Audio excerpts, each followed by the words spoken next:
रहस्यमयी वन का दिव्य साधु। बहुत समय पहले शोर शराबे वाले शहरों और भीड़भाड़ वाले गांवों से बहुत दूर एक विशाल और रहस्यमयी जंगल था जिसका नाम साइलेंट वना था। वह जंगल बहुत गहरा और प्राचीन था। ऊंचे ऊंचे पेड़ आसमान को छूते थे, नदियां चांदी के सांपों की तरह बहती थीं और अजीब पक्षी ऐसे गीत गाते थे जिन्हें कोई समझ नहीं पाता था। आसपास के गांवों के लोग उस जंगल से डरते थे। उन्हें लगता था वहां आत्माएं रहती हैं। उन्हें विश्वास था कि उस हवा में जादू सांस लेता है। लेकिन उसी जंगल के हृदय में एक साधु रहता था। उसका नाम था ऋषि देवायन। ऋषि देवायन कोई साधारण मनुष्य नहीं थे। वे 40 वर्षों से अधिक समय से उस जंगल में रह रहे थे। उनके बाल लंबे और सफ़ेद थे, उनकी दाढ़ी सीने तक पहुंचती थी और उनकी आंखें रात के शांत तारों की तरह चमकती थीं। वे साधारण भगवा वस्त्र पहनते थे और एक लकड़ी का दंड रखते थे। जानवर उनसे नहीं डरते थे। हिरण उनके पास पानी पीते थे, पक्षी उनके कंधों पर बैठते थे, यहाँ तक कि जंगली बाघ भी शांति से उनके पास से गुजर जाते थे। गांव वाले कहते थे कि वे जादुई चमत्कार कर सकते हैं, लेकिन ऋषि देवायन कभी भी अपने चमत्कार घमंड या प्रसिद्धि के लिए नहीं दिखाते थे। वे मानते थे कि जादू का उपयोग दया के लिए होना चाहिए, अहंकार के लिए नहीं। सूखा। एक वर्ष पास के गांव सुंदरपुर में भयानक सूखा पड़ा।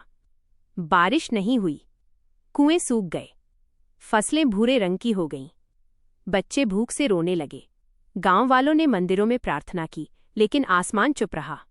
आखिरकार गांव के मुखिया ने कहा, अब केवल एक ही आशा बची है, जंगल वाले साधु। हालांकि बहुत लोग डरे हुए थे, फिर भी कुछ गांव वाले जंगल की ओर चल पड़े। कई घंटों तक चलने के बाद उन्होंने एक विशाल बरगद के पेड़ के नीचे ऋषि देवायन को ध्यान करते हुए पाया। उन्होंने हाथ जोड़कर अपनी पीड़ा बताई। साधु ने धीरे धीरे आंखें खोलीं। वे कुछ क्षण चुप रहे, फिर मुस्कुराकर बोले, प्रकृति तब सुनती है जब हृदय शुद्ध होते हैं, लेकिन क्या तुम्हारे हृदय एकजुट हैं? गांव वाले शर्मिंदा होकर एक दूसरे को देखने लगे।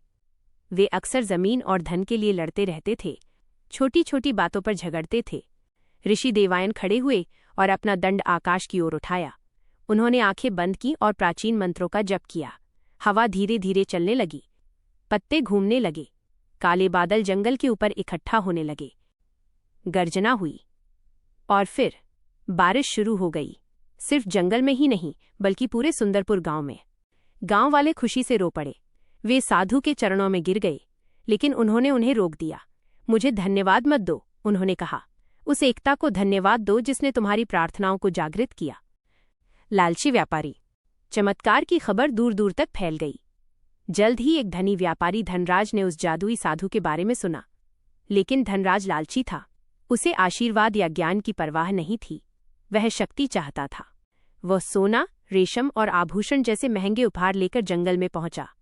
वो ऋषि देवायन के सामने झुका और बोला, महान साधु, मुझे पता है आपके पास अद्भुत जादुई शक्तियां हैं। मुझे अपने रहस्य सिखाइए। मैं आपको जितना सोना चाहे दूंगा। साधु ने सोने की ओर देखा, फिर धनराज की ओर। जादू कोई व्यापार नहीं है, उन्होंने शांत स्वर में कहा। ये एक जिम्मेदारी है। लेकिन धनराज जिद पर अड़ा रहा। जब साधु ने फिर मना कर दिया तो लालच ने उसके हृदय को क्रोध से भर दिया। यदि आप मुझे नहीं सिखाएंगे, धनराज चिल्लाया, तो मैं साबित कर दूंगा कि आपका जादू झूठा है। उसने साधु को एक बड़ा चमत्कार दिखाने की चुनौती दी। ऋषि देवायन ने गहरी सांस ली। उन्होंने अपने दंड से सूखी धरती को छुआ। अचानक मिट्टी से एक छोटा हरा पौधा निकल आया। कुछ ही क्षणों में वो एक विशाल पेड़ बन गया, जिस पर चमकते हुए सुनहरे फल लगे थे। धनराज की आंखें लालच से चमक उठीं। वह दौड़कर पेड़ के पास गया और फल तोड़ने लगा।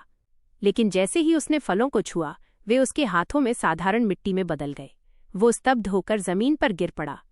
साधु ने धीरे से कहा, लालची हाथों में सोना मिट्टी बन जाता है, लेकिन शुद्ध हाथों में मिट्टी सोना बन जाती है। शर्मिंदा और विनम्र होकर धनराज ने अपनी गलती समझी। उसने सच्चे मन से क्षमा मांगी। साधु ने उसे माफ कर दिया और एक सीख दी, सच्चा जादू दुनिया को बदलने में नहीं है, सच्चा जादू हृदय को बदलने में है। अंतिम चमत्कार।